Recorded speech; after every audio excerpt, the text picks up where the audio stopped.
ସେ କ'ଣ ଯାହା ଗାଈମାନଙ୍କର ଚାରୋଟି ଆଉ ଝିଅମାନଙ୍କର ଦୁଇଟି। ଆଉ ଥରେ ପ୍ରଶ୍ନଟି ଶୁଣନ୍ତୁ। ସେ କ'ଣ ଯାହା ଗାଈମାନଙ୍କର ଚାରୋଟି ଆଉ ଝିଅମାନଙ୍କର ଦୁଇଟି।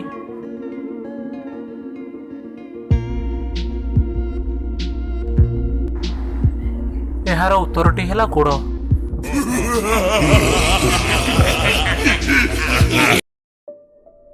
ଝିଅମାନେ ନିଜ ଇଚ୍ଛାରେ ଦେହରୁ କପଡ଼ା ଖୋଲି ଦିଅନ୍ତି କେତେବେଳେ?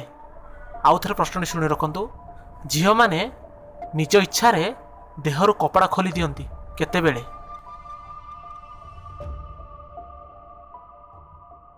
ଉତ୍ତରଟି ହେଲା ଗାଧୋଇଲା ବେଳେ।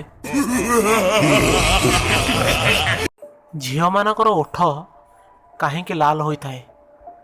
ଆଉ ଥରେ ପ୍ରଶ୍ନଟି ଶୁଣି ରଖନ୍ତୁ। ଝିଅମାନଙ୍କର ଓଠ କାହିଁକି ଲାଲ ହୋଇଥାଏ?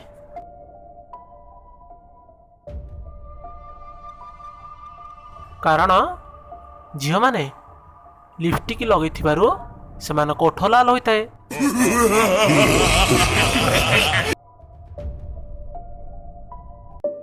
ଏହି ଇମେଜକୁ ଦେଖ ଆଉ ଗୋଟିଏ ଝିଅର ନାମ କୁହ।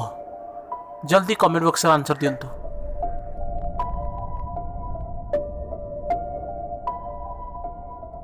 ଝିଅଟିର ନାଁ ହେଲା ଶୁଭଲକ୍ଷ୍ମୀ। ଦେଖନ୍ତୁ ଏହି ଚିହ୍ନଟି ହେଉଛି ଶୁଭ ଚିହ୍ନ ଆଉ ତାଙ୍କ ପାଖରେ ଦେବୀ ମାଙ୍କ ଫଟୋ ଅଛି ଲକ୍ଷ୍ମୀ ମିଶିଗଲା ପରେ ହେଲେ ଶୁଭଲକ୍ଷ୍ମୀ। ପ୍ରଶ୍ନ ପାଇଁ ଆମକୁ ଗୋଟିଏ ଲାଇକ୍ କରନ୍ତୁ। ଝିଅମାନଙ୍କର କେଉଁ ଦୁଇଟି ଜିନିଷ ଚିପିବାକୁ ଭଲ ଲାଗେ? ଆଉ ଥରେ ପ୍ରଶ୍ନଟି ଶୁଣି ରଖନ୍ତୁ। ଝିଅମାନଙ୍କର କେଉଁ ଦୁଇଟି ଜିନିଷ ଚିପିବାକୁ ଭଲ ଲାଗେ?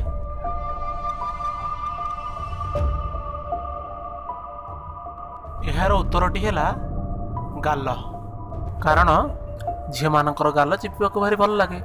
ଯଦି ଆପଣମାନଙ୍କୁ ଭିଡ଼ିଓଟି ଭଲ ଲାଗିଛି ତାହେଲେ ଏହି ଭିଡ଼ିଓଟିକୁ ଲାଇକ୍ କରନ୍ତୁ, ସେୟାର କରନ୍ତୁ ଆଉ କମେଣ୍ଟ ମଧ୍ୟ ଦିଅନ୍ତୁ।